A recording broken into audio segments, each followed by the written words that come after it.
Peter Tabuns. I'm the MPP for Toronto Danforth. I'm here this evening with parent leader Kristen Boyd and our trustee Sara Ehrhardt. Uh, I'll start with the land acknowledgement, but I want to welcome all of you here this evening for this very important meeting about what's going on in our schools, what's going on with our education system. A lot is happening all over the place. I'll introduce our two guests shortly, but I will start with the land acknowledgement and then we'll roll on with the rest of the agenda. So, land acknowledgement. We acknowledge we're hosted on the lands and waters of the Mississaugas of the Anishinaabe, the Haudenosaunee Confederacy, and the Wendat. We also recognize the enduring presence of all First Nations, Métis, and the Inuit peoples. So, good evening, everyone. As I'd said before, my name is Peter Tabuns. I'm the MPP for Toronto Danforth, and I'm very pleased to be able to be the MC this evening. Our agenda is relatively straightforward. I'll review the purpose of the meeting. I will go through how you can pose questions or share comments. I'll give a short update from the province, and then a panelist will fill you in greater detail. And then we'll have our panelists speaking, responding to questions and comments by you, the participants, and we anticipate there are going to be a lot. Sara was saying just as we were getting going that she's never had such a large volume of emails coming in for a webinar before, and I can believe it because we get a lot of calls in our office. And when I'm canvassing, people raise the education issue at many, many doors. And then close to 8 o'clock, we'll have closing comments, summary, and information. So the purpose of this meeting is to review what's going on in our schools and what's happening with the provincial government with regard to education. We'll have an opportunity to hear from panelists who are very engaged with the TDSB situation, and from you, the participants, the constituents, who will have an opportunity to express your concerns and your questions. We'll have a chance to fill people in a bit on Bill 101, that's putting Student Achievement First Act. Well, that will be the heart of it. We will want to discuss ways that we can push back, and we'll be distributing an action sheet as a takeaway. Now, if you want to pose questions, please use the Q&A function. We won't use the raise hand feature or chat. We find just in terms of organizing the meeting and making sure that things flow coherently, that's the best structure. I am just going to give you a very quick update. You may all well be aware that the province has brought forward Bill 101, the Putting Student Achievement First Act 2026. And I always find with Doug Ford bill that the meaning of the bill is the exact opposite of whatever the title is. As you're all aware, there are about 8 Ontario school boards under supervision. That includes the Toronto Catholic District School Board and the Toronto District School Board. A lot of reasons were given for putting these school boards under supervision, but in my opinion, the fundamental sin, particularly with the TDSB, was the ongoing and energetic action on the part of trustees to defend education budgets, something that's strictly a no-no with this particular government. I also think that the act of putting these school boards under supervision was a test to see how people responded to having trustees taken away. About a week ago now, Bill 101, Putting Student Achievement First Act, was introduced in the legislature, and it's the biggest rewrite of education decision-making we've seen in decades. Now, Sara can speak to this in greater detail than me, but as I've seen in reviewing the bill, it's clear the trustee position is going to be greatly weakened, and that's going to increase the power of the Minister of Education. And as you can well imagine, it's going to be a lot harder for you to get hold of the Minister of Education when you've got a problem than it is to get hold of a trustee. In my opinion, this looks like it's an opportunity on the government to increase its ability to cut education spending and reduce the organized resistance that was presented by trustees and parents who worked with them. And I also think this is being done to give the Ford government and land developer allies access to very big real estate portfolios, which most of us refer to as schools and playgrounds, for future speculative developments. I don't think you can be too cynical about the move on the part of this government. The bill has ended its first round of debate and is going for hearings at the Standing Committee on Social Policy, with hearings on one day, that's April 27th. And the bill is then coming back for the last round of debate around about May 4th or shortly thereafter. So I want to introduce our first panelist, Sara Ehrhardt, elected as TDSB trustee for Ward 15, also known as Toronto Danforth riding, in October of 2022. Sara has extensive firsthand insight in community organizing and advocacy work, with experience sitting on her child's school advisory council, working on the successful Save S.H. Armstrong Community Center pool campaign, which actually is where I first met Sara in the fight to protect our community pools. Sara co-founded Toronto East Enders for Childcare that advocated for universal $10 a day childcare. She's one of the founding administrators of the Toronto Education Advocacy Network, which is bringing people together across the city to advocate for our schools. Sara, I'm going to turn it over to you. If you can talk about how TDSB is functioning under supervision, how that's affecting trustees, and what all this means. Okay, thanks so much, Peter, and good evening, everyone. And thanks also to Kristen Boyd for joining us today from our Parent Involvement Advisory Committee. We're really happy to have everybody here.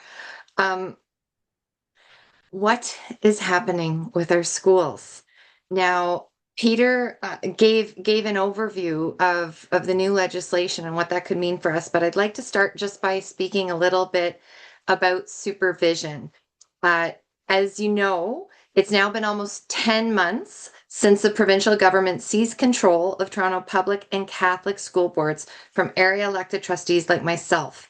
They installed supervisors. The provincial government installed supervisors making $2,000 a day who answer only to the Minister of Education, not our community. Now, since supervision, we only really hear about new and concerning developments at our schools through local parent organizing and raising concerns, or through the media pressing the TDSB for answers. We are no longer seeing public forums where issues can be brought forward by the public and debated, which is what you would see with trustees. Just before this meeting started, I looked back at the TDSB website, the section for agenda and minutes, to see, well, did the supervisor decide to post something today? The last decision was posted early in March. The records of decision before that were early in January. We're getting very little sparse dribbles of information, and we have no idea if it's comprehensive, i.e., is it all the decisions being taken, or when the next round of decisions will be shared with us. This creates chaos and distrust in our public education system. And that is an incredibly painful and frustrating thing for people to experience. And I want to say thank you to everyone who has been organizing and standing up to get better information about our schools and to raise concerns. And so I'm going to miss things because so many people did reach out to me around issues that they would like to raise the profile of that are taking place in our Toronto schools right now. So just some examples at St. Joseph's, parents have spoken out about the loss of educational assistance. Bowmore parents were rallying as almost the entire grade 7 and 8 teaching complement, I understand, were either removed or suspended without any transparency around why it was happening. Local parents in Toronto Danforth at Eastdale, a critically important school for youth with special needs citywide, have been raising the alarm that TDSB is not offering grade 9 placements, which is a signal that the school could be closing over time. We've also heard about the loss of model schools or model school programs. We've heard about school boards filing appeals for redesignating school board lands. We're hearing We were hearing just 2 weeks ago at the Special Education Advisory Committee, one of the few committees still going on, that they held a public town hall where parents could raise concerns around special education programs. We heard heart-wrenching stories if you were in the room to hear the meeting, or if you were able to catch the streaming that Ontario Autism Coalition did for that meeting. These are some of the examples. And as I said, before supervision, people could come forward to their trustees or to the entire board of elected trustees in a public meeting and talk about these things. That can't happen anymore, and it's created this vacuum and a culture where we don't know what is happening and we don't know who to turn to. Now, the new piece of provincial education legislation, the Bill 101, has been introduced, and I believe it could pass very quickly. As Peter mentioned, the bill proposes many concerning changes to how school boards would be governed and run. So while they have maintained the role of elected trustees, they've maintained local choice, and that only came with a lot of phone calls and advocacy from parents in our broader community. And a big thank you for doing that. You've preserved some local choice for the next generation of families, and I thank you for that. So while we've kept that local choice, we are going to continue to lose that local voice. What elected trustees will be able to do is severely weakened. That being said, we have to keep going, right? I also want to flag for Toronto specifically, the legislation would cap the number of elected school board trustees to 12. So this is the TDSB specifically, the largest school board in the country, will be nearly halved. Now, in discussions, the Minister of Education made clear supervision could continue beyond the next trustee election. So what this means is that the province expects the people, the voters, in boards under supervision like the TDSB and Toronto Catholic Board to vote for their next school trustees during municipal elections this fall without any clarity on if or when the people they elect would actually start their responsibilities. I don't think that's fair to voters, to you, the people. I think the province must end supervision before Ontarians go to the polls and allow their democratically elected trustees to govern from day one. Now, I'll also just mention, because I can't help myself, there are things in this legislation that directly impact students moving forward.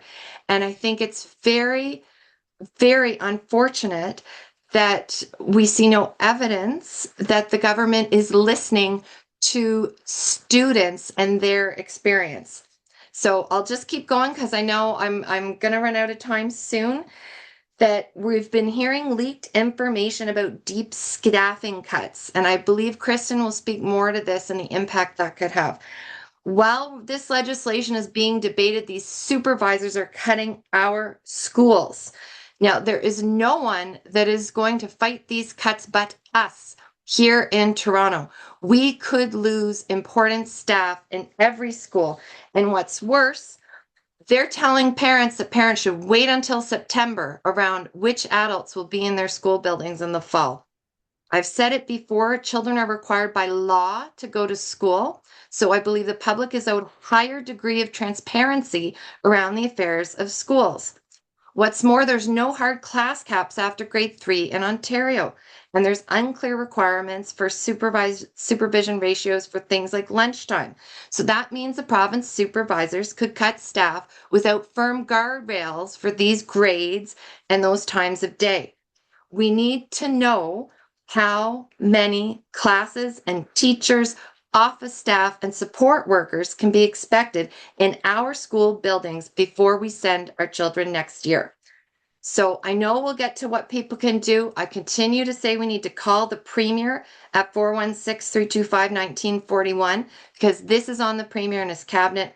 They can choose to fund more staff in schools at any time, and they can also choose to end supervision and allow whoever is elected in October 2026 to govern. I want to thank you all for coming. I want to thank you all for continuing to call and raise the alarm on this in defense of our schools today and also for the next generation of families. Thank you so much. Sara, thank you so much. Really appreciate that. I want to say as a reminder to all of you who are participating this evening that if you have questions, please put them into the Q&A, or if you have comments, things that you want us to raise, please put them in the Q&A. I'll take them. I'll either pose questions to our panelists or ask them to respond to your comments. So our next panelist is Kristen Boyd. She's a local parent of 3 children at the TDSB, serves as the co-chair of her school council. In 2025, she was elected to co-represent Toronto Danforth on the TDSB's Parent Involvement Advisory Committee, PIAC, that still convenes while the TDSB is under supervision. And I have to say, Kristen was in the last few weeks on Metro Morning, and Kristen, you were such a strong speaker that Oh, my colleagues at Queen's Park, MPPs that I chat with in the morning over coffee, said, "Hey, did you hear that woman?" And I said, "Yes, as a matter of fact, she's one of my constituents." Anyway, we'd like you to talk about your experience as a PIAC representative and how things have changed for you as the role of trustees has been sidelined, how that's affected students and parents. And Kristen, thanks so much for being available this evening. It's really great. You're welcome. I was just about to say, I'm not going to come up as polished as Sara was, so everyone's gonna have to bear with me through this. So thank you for that compliment to get started. So I am a local parent, like Peter said. I have 3 kids, grades 1, 3, and 5 in the TDSB, so I've been at this for a while.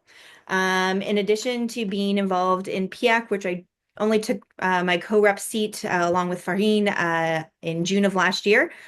I've also been our either chair or co-chair of our school's parent involvement committee. We call it just our school council for the last 6 years. So my very first meeting, sideline story here, my husband told me when my kid was in JK, if you go, do not come back as chair. So the very first year I was only secretary. And then I showed up the second year and they're like, we need somebody to take this. And I'm like, all right, I'm in. So it took 2 years, but here I am. And apparently there is no end in sight. So I'm a firm advocate for public education. I think it's invaluable. If you read the research, for every dollar invested into education, you get a $1.30 return on that investment in terms of economics. So it's huge. It should be anybody with kids. I think we all agree that they need the best education possible. In talking about specifically today, like what we're seeing in Bill 101, as well as what I've seen just being on PIAC, as Sara said, we've had a change in governance. We've gone from being a trustee governed model to a supervisor governance model. PIAC at our last meeting passed a motion requesting an audit to be done by the TDSB staff, asking for disclosure on all of the documentation, reports, meetings, and budgets that were presented and available on the TDSB website or through public discourse, as Sara mentioned. Well, we had the trustee model in comparison to what we're seeing today with the supervision model. PIAC is become much larger. We have 44 reps, I think, right now, which is great. Almost every ward is represented, and there's elections going on in the wards that only have 1 rep because every ward's allowed 2. But it means there's a diverse representation of parents across the TDSB. That motion to get an audit done was passed unanimously. Everyone was in agreement. We need to understand why we're not getting the same information we had with trustees out to parents today. And not just to PIAC, but to actual parents involved at the local school level. That information has also changed in this last year. So previously, we keep hearing in the news that there's an estimated decrease in enrollment for the TDSB of 5,000 students in the upcoming academic year. Unfortunately, we've had no documentation, no presentation, no numbers or data to support that number. We've just been told that that's the number. And I think to be told a number without any evidence to back that up is hard then to trust and believe in that number. And that is the number that's being used right now to highlight the number of cuts that are being justified coming to the TDSB. So I think everyone would understand if there were to be cuts based on enrollment and loan, but the numbers we're hearing from union representatives of over 600 is not just that. And we know our trustees have worked very hard over the course of the last many years to protect things that don't get covered in provincial funding. So for parents who don't know, and I mean, I would imagine that's everybody, unless you really dig in. So no, don't worry if you don't. The funding for public education comes from the province. There is no other source of funding for public education except what the province deems in the budget to be allocated to public education. So there's no option for the board to like go find money in other places. It's all coming from the province. And so with that, we see things changing in terms of what the board is actually able to support with that money coming in from the province. I'm not going to get too detailed, but I think it's important just to understand like some very specific details because I think it provides context for us as parents to understand like what we're fighting against. So a really clear example to me is that CPP and EI payments that we have to pay at a specific rate deemed by the federal government on everybody's salary. That's not covered in the cost that we in the increase to that has not been covered in the funding allocation that we've been given by the province. So every year the TDSB goes into debt just paying those things and they can't not pay them. So I mean, that's something that it's not accounted for in the budget. We have to come up as a board where that money comes from every year. And that is like tens of millions of dollars. This isn't like, a couple thousand we can find from somewhere else. This is tens of millions of dollars. That translates into bodies not in classrooms. And I think we need to understand that, like, when we say we're cutting things, sure, we're going to cut some things, but we're already below that cut because we are not getting the money we need into public education that we would expect and need to be able to fund it adequately. In addition to that, other things that trustees paid for that wasn't covered in provincial funding that are near and dear, I'm sure, to many people on this call is special education. So the money allocated towards special education in the provincial budget is less than what the TDSB year over year has spent on special education. The trustees voted, argued amongst themselves, and came to a decision not to cut that funding. Well, this board has been under supervision this year. We have seen the ratio in special education classes jump from 1 to 8 to 1 to 10. So those classes have already gotten bigger. As Sara mentioned, we've also seen that the trustees passed last year a class cap on grades 4 to 8. That has also been removed now in this year under the supervision. So the only classes where we can guarantee the size of them in your classroom, and not even guarantee, but the average for the board as being 20 students is only in the grades 1 to 3. Think of how many kids are in the public education system that are not in grades 1 to 3. There is no guarantee on what their class size is going to look like. And you will see that. I'm sure many parents have seen that where they come in and they find out that their grade 8 kids got 40 kids in the class. We had it one year where our kindergarten, because of switching over tools to Power School, we ended up with a whole almost 15 JK students that we hadn't expected at my kid's school. That's half a class. You can't just absorb that into a room with 30 other kindergartners and expect that that's going to be safe, let alone a conducive learning environment for those kids. I know I'm talking a bit all over the place, so I'll say one more thing because you hear it a lot in the media, and I think it's also something that parents are hearing too, or even experiencing with their children, and that's the dialogue around safety. So in Bill 101, they once again referenced Bill 33, which was to have community resource officers, which are police officers in schools, and that was a mandated piece that all boards would have to reinstate them. I am not here to tell anybody that there are concerns around safety in schools. I see it. My kids have experienced it. That said, kids don't act out in violence without, like, that's a communication strategy for kids that are in elementary school. They're acting out because they're not getting their needs met. Putting a community resource officer without training into building with a whole bunch of students who are struggling with regulation, struggling with challenges around neurodiversity. The building my kids are at doesn't even have walls for most of the classrooms. So there's a lot of sound, a lot of stimulus. So we need resources like community and youth workers. We need educational assistants. We need special needs assistants. Those are the resources that are trained in how to help kids along their self-regulation journey. That's what they need. We don't need punishment. We don't need penalization. We need support to get the kids what they need in the classroom. We've moved to an inclusive model, which again, all research points to there are better outcomes for special education students if they're in an included classroom.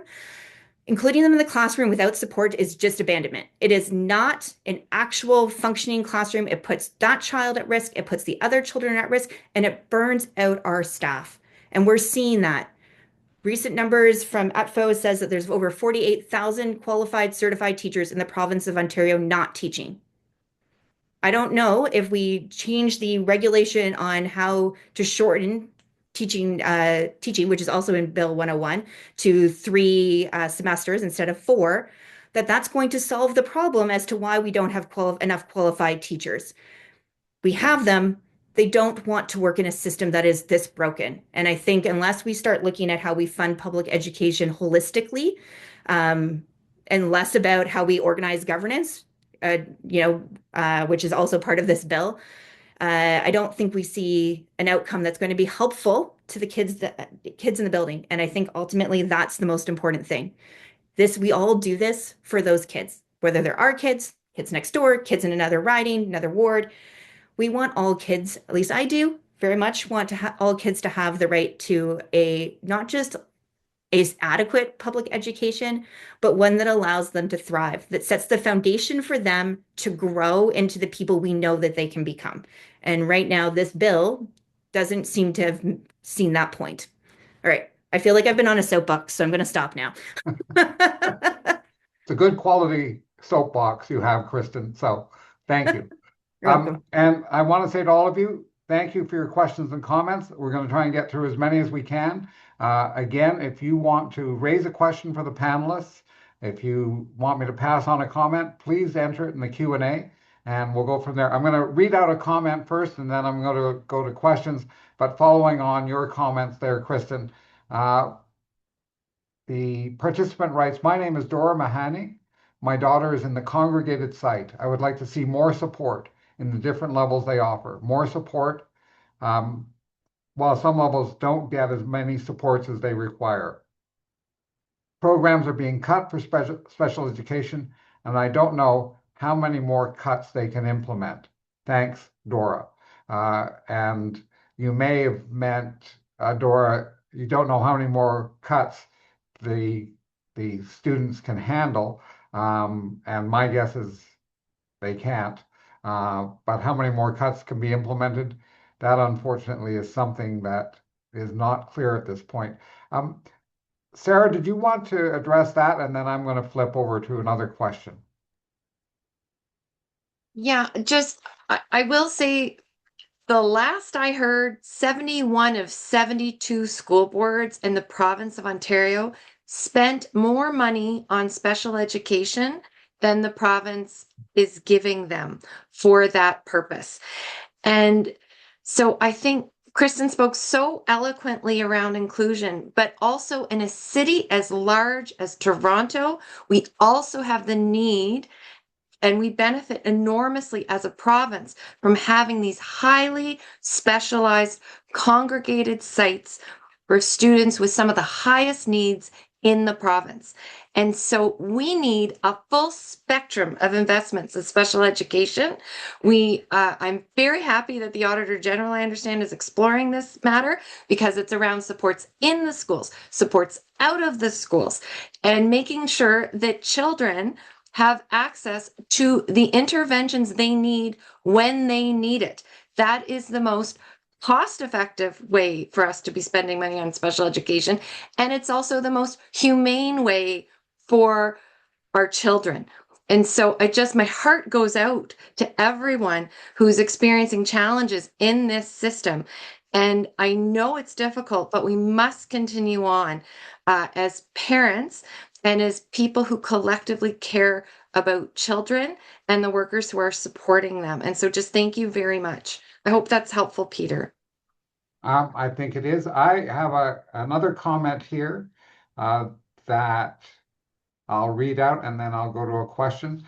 Comment, I am a TDSB elementary teacher. My school has 11 surplus teachers and neighboring schools have 8 to 10 surplus teachers. We have been directed to not speak about this or we would be reprimanded. We've been entirely silenced and parents should know this. I have to share this anonymously.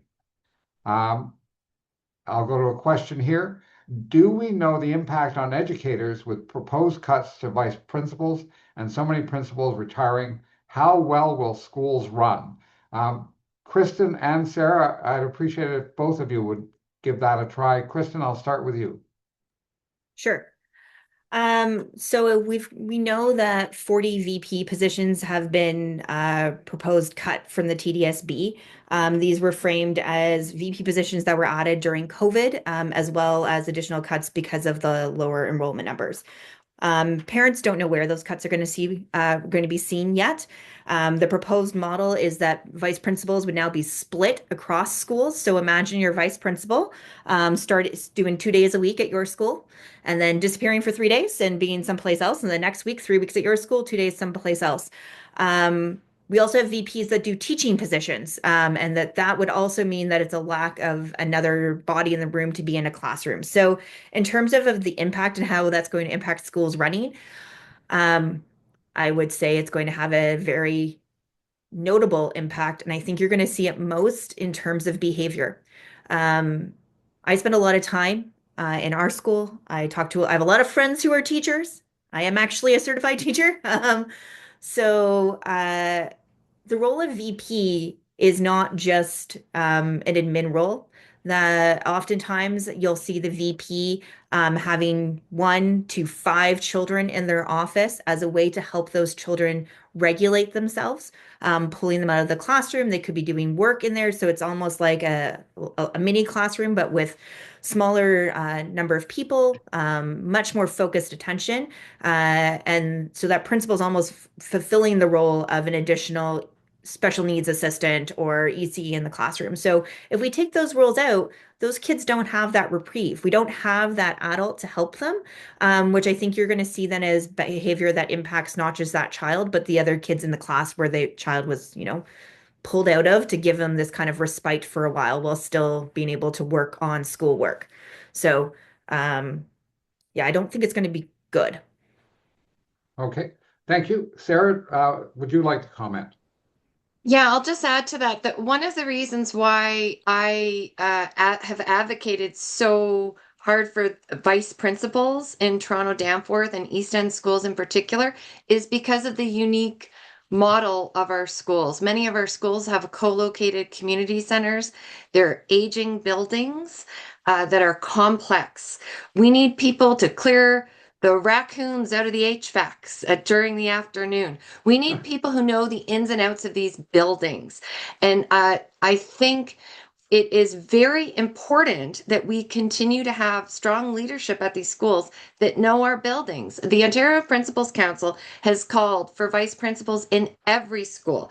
I think it does make sense in every school in the province, but I especially think it makes sense in our East End where we have these unique builds and circumstances and co-located buildings. And so I've continued to advocate that Toronto sometimes needs different things than other school boards, just like there are other unique elements of other local school boards that maybe aren't relevant for Toronto.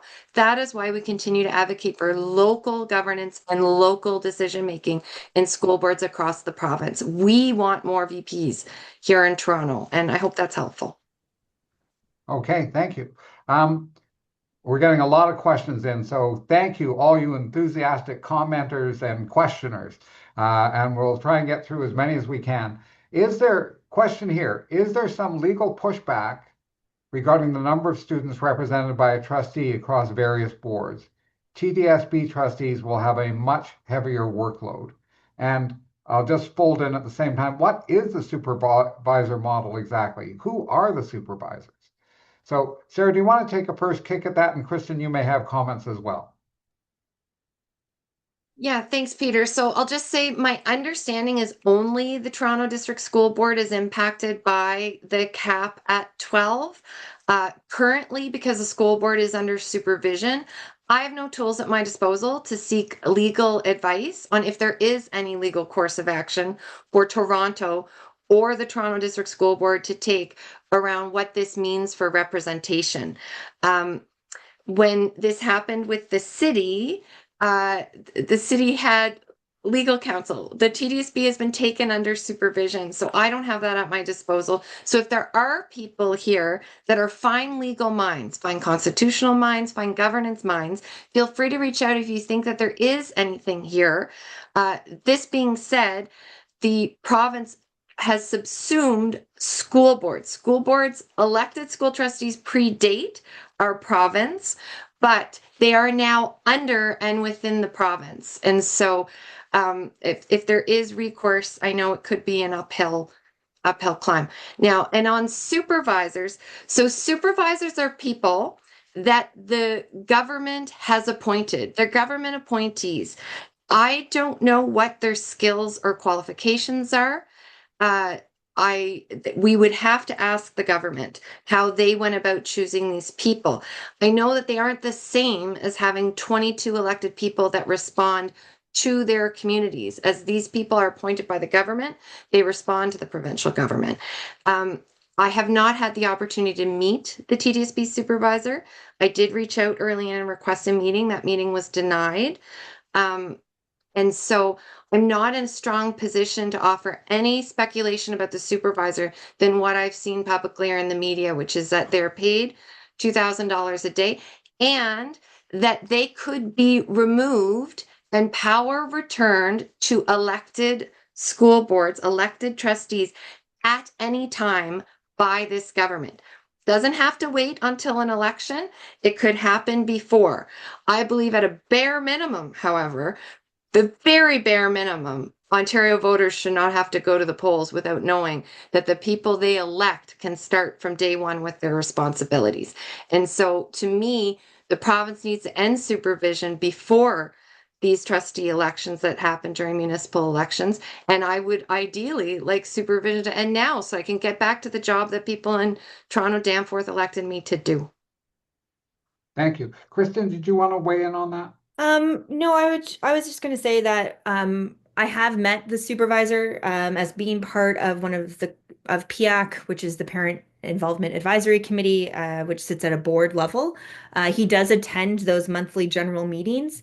He provides typically a 5 to 10 minute update, answers one or two questions, and that's kind of the extent of our interaction as a body, as PIAC has with him.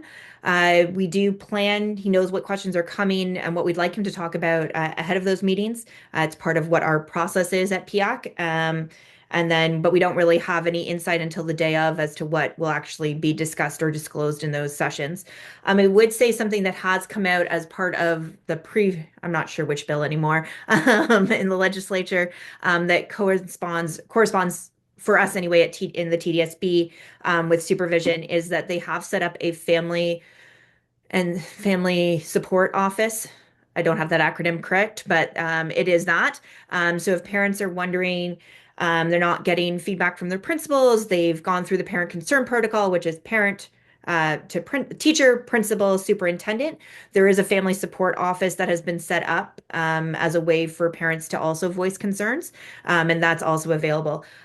We can also share, someone I think asked about how to contact the supervisor. There's no phone number, but there is an email address that you can contact at that we can share after. Okay, thank you.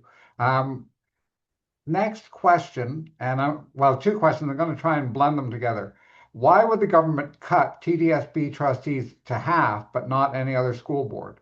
Board which needs the most trustees, the board with more complex needs than any other, is seeing a 50% cut.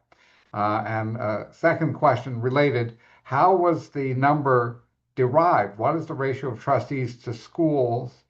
Is the ratio of trustees to schools the same for all Ontario school boards? Sara, my guess is you're more familiar with this one. Yeah, thanks very much. I wish I could tell you what the thinking is here. I'm not able to. Perhaps some of that has come out in the legislature or will come out in the legislature in the days to come, just what the government is thinking about the reduction in number for trustees that will predominantly impact Toronto. I do want to correct myself that my understanding is that other school boards are not currently impacted, but would be impacted insofar as many school boards were looking at how to have Indigenous trustees serve on their boards. And so this cap will make it harder for boards and their consideration around incorporating Indigenous trustees and Indigenous governance within school board governance. And so that is something that, had the government done what school trustees and many members of the public were saying, which is hold broad-based consultations on what is being considered, they would have heard from Indigenous communities and school boards interested in Indigenous representation. They would have listened to school trustees. They would have listened to very diverse groups across our province. And so that's something that did not happen prior to the introduction of this legislation. There was another aspect to that question there, Peter, that I may have missed, just around how many schools and what the representation load is for school boards. Yeah. I don't know the answer to that question. We'll have to see when maps are redrawn.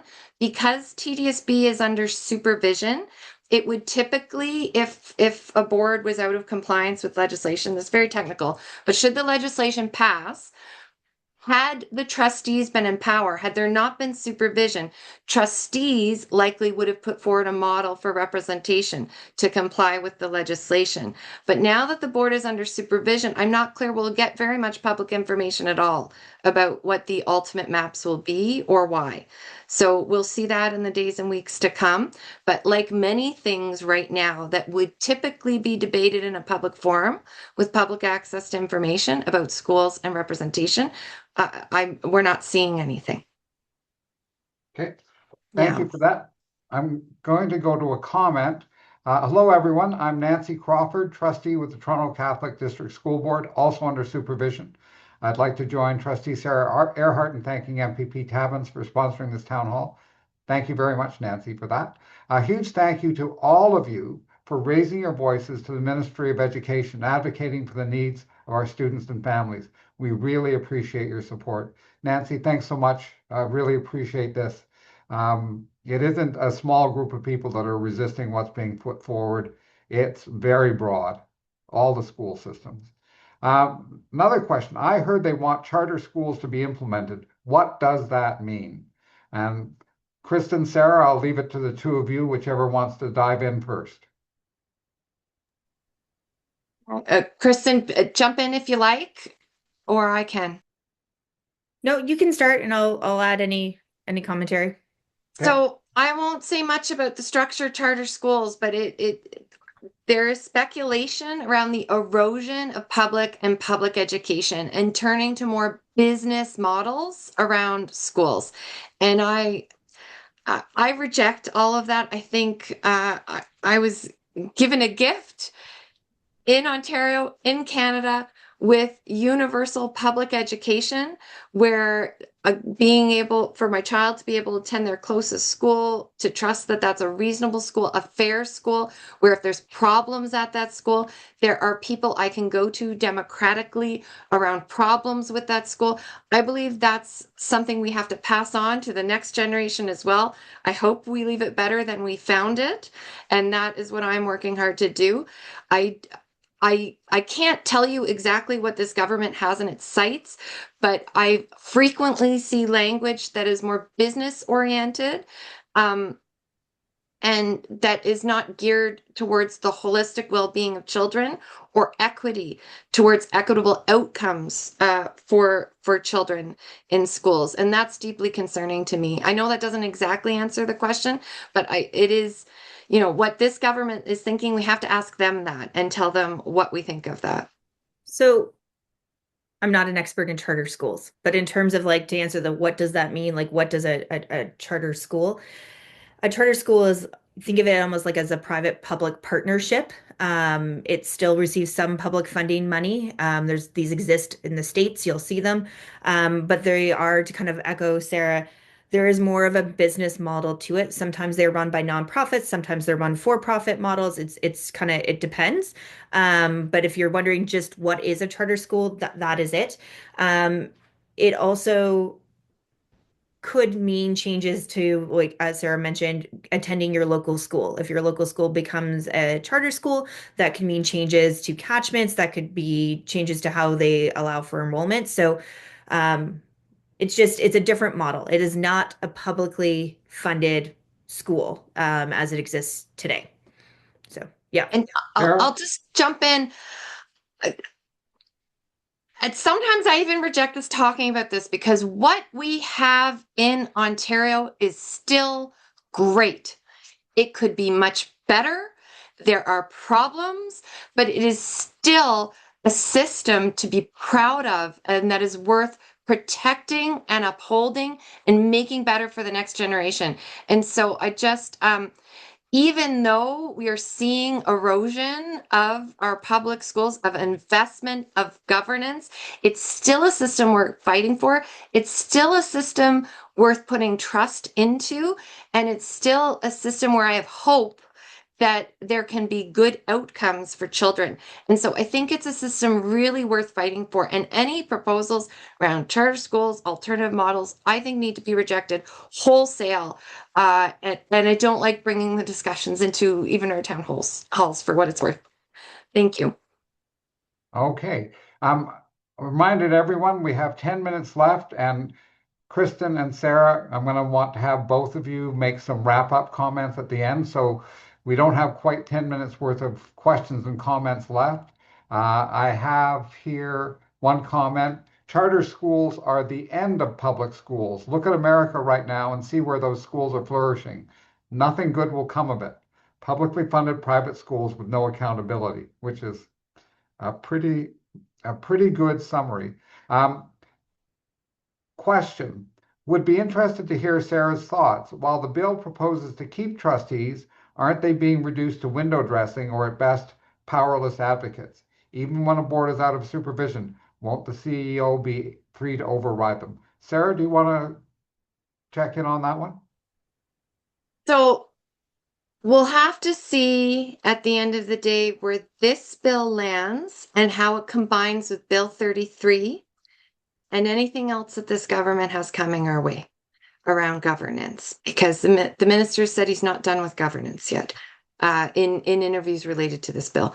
And so combined total, yes, it does reduce the powers and abilities of trustees, but that doesn't mean that all is lost, and it doesn't mean that it isn't a role worth having strong representation in place for.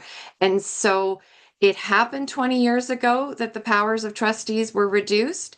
I still feel that the role I was elected to do, I have been able to get a lot done to serve our community and provide value. It is my hope that whatever they continue to do with this role, it is still going to be a role where value can be provided. And I do have to say that there are many roles within our schools that are volunteer, that are advisory, that continue to hold value. And even though I would love for there to be more power and more authorities for locally elected people, that's not where this is going. No, there will be a loss, but that does not mean that the role won't continue to have importance and that there isn't great value of having strong leaders stepping up in the future for this role. I hope that's helpful. Yep. Thank you. I'm going to come. It's a question that's posed is very interesting. And again, we're running out of time. And Sara and Kristen, I'd like you to think, because we've had a number of questions here, as to what you would recommend that parents and advocates for education should be doing to fight back in the next while. I'm going to read this question because it's a very interesting one. And then if we could go to wrap up with the comments of the two of you, because clearly you're not sitting back and just watching television, you're taking action on this. As someone who works in medical malpractice law, I see how lack of support for high needs children and families increases the odds of these children being put in government funded long-term care due to extreme caretaker burnout. Has there been no thought to the fact that removing special needs funding in school will only move that spending to another bucket, healthcare, at an even higher cost? Kristen, if you could make a quick comment on that, and then I'd like the two of you to wrap up with recommendations as to what people should be doing in all this. Kristen. So I can't comment on whether or not there's been any thought about whether or not that's going to Yeah. result in spending in another bucket, but I think you've drawn a very clear line. But we see it even already in the education system before we even get to healthcare, in the number of leaves teachers, ECEs, special needs assistants are having to take because of the burnout they're experiencing, even just in the education system. We're seeing an increased cost of then having to cover those leave positions. Some of the times, I think you've probably heard your kids coming home, and they don't even have a qualified teacher in the room. They just have an emergency body there to kind of help make sure that the kids are safe. So there's definitely a cost to it. I think you're drawing the line to healthcare is 100% valid, and we'll see that as this kind of erodes. So yes, I agree with that that perspective. In terms of to tie to your comment, Peter, about what would I do in terms of wrap up? I have three things I would come up with is the bill right now is taking written submissions. So Bill 101 is providing, you can provide written submissions to that. You could talk to the fact that they're hiring a CEO and a chief education officer. I'd be questioning where is the money coming for those salaries, and what better use could that money be going towards? The fact that there doesn't talk to the cuts that are coming, I think is something else that could be commented on that bill, as well as just support of the trustees because they're also cut in that bill. So some written submissions against Bill 101, I guess, is my number one. Number two, if you are a parent who is concerned about the lack of information that has been shared about the upcoming budget and therefore which number of teachers that are going to be in that building with your kids next year, the PIAC holds a working group around consultation. It previously used to consult with the TDSB, providing parent input to the TDSB on policies that they were proposing, the budget, that sort of thing. That meeting is happening on Thursday of this week. It's online. It's another Zoom meeting, so you could join there. And lastly, on May 12th, PIAC is holding its general meeting for the month of May. We have been told that TDSB staff will be presenting a budget presentation. I have no more information than that, but that would be the first look for a lot of us as parents as to what the budget could look like, and therefore what kind of cuts we're looking at least holistically, for the 26-27 school year. So bill submission, come to the PX, share your concerns from consultation, and then come to the budget meeting in May to hear what's coming from the TDSB. Kristen, thank you very much. You're welcome. Sara. Thank you. I'll say, just for the question, I think it's an important one. My observation is this government since 2018 has not taken a whole of government approach, put children at the priority of their work and investments. We saw this when they removed the child welfare advocate. We see that through how they're investing in schools. We see this with autism support wait lists that take up the entirety of a child's elementary school education. The list goes on and on. Mental health. Auditor General reports keep saying there needs to be more focus and investment in these areas, and we're not seeing it from this provincial government. And yes, what that means is that the costs travel from medical budget to education budget to disability supports budget and on and on and on and on. But the real costs are in human suffering and missed human potential. And this is for all of us. To protect Ontario, we must protect the most vulnerable, and that is our children and their futures. And so that will be my soapbox. But I think I wish we would see more whole of government and more attention and investment in our children overall, every portfolio, and working together. In terms of what we can do, I want to emphasize that for the cost of a used private jet, you could probably keep all of these staff in our schools that we have talked about the risk of cutting. The education budget continues to be a significant budget for the entire Ontario budget. Well, they are shifting the money out of it. It does not take much in the context of the overall budget to keep us from cuts. And so, yes, we have to fight for growing the budget overall year over year to start to see growth. But to stave off these cuts, they could choose at any time to put 20 or $30 million back into the TDSB and to make sure that we don't need to see these staff cuts and experience this disruption next year. So the way to do that is for this government to put more money into our schools. And it may not look exactly the way we are asking for, but I think if we ask loud and clear, we can prevent the worst of the impacts of these cuts. So I would encourage everyone to reach out to the Premier, premier@ontario.ca, 416-325-1941. Tell them what you are seeing in your schools and what staff you think need to be supported for the 26-27 school year. Tell them what you want to see. And I believe they could turn this around at any time. I also believe they need to end supervision before the Ontario municipal elections. And again, that is a decision they could take at any time.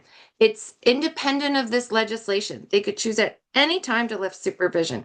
And so I think we need to keep calling them, keep on them with those demands in addition to our longer term vision for adequately funding public education and the needs of our children.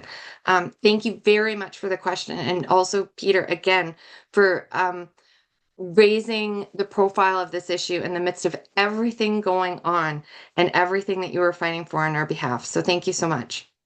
Well, you're quite welcome. I just want to say as well, silence is the road to losing. And so every parent who speaks out, who posts on social media, who signs a petition or gets others to sign petitions, who phones the Premier, who comes to Queen's Park to see the debates or makes a submission on Bill 101, that's pressure on the government. And frankly, as we saw with the gravy plane, pressure can have a real impact on the decisions made by the Ford government. Not every day. It's a big fight, but it's doable. Kristen and Sara, you were fabulous this evening. Thank you. You had a lot of good information and very, very well conveyed. To all of you, you participants, we had, I think, well over 170 at our peak. Thank you for being interested in this. Thank you for joining us tonight. Thank you for the great questions and comments. I'm sorry we couldn't get through all of them. We've kept them. I'll be sharing them with our two panelists because they are very interested in seeing where the public is at. And to my staff who put things together tonight, you did an amazing job. So everyone, have a good evening, and we'll see everyone again soon. Have a good night. Thank you.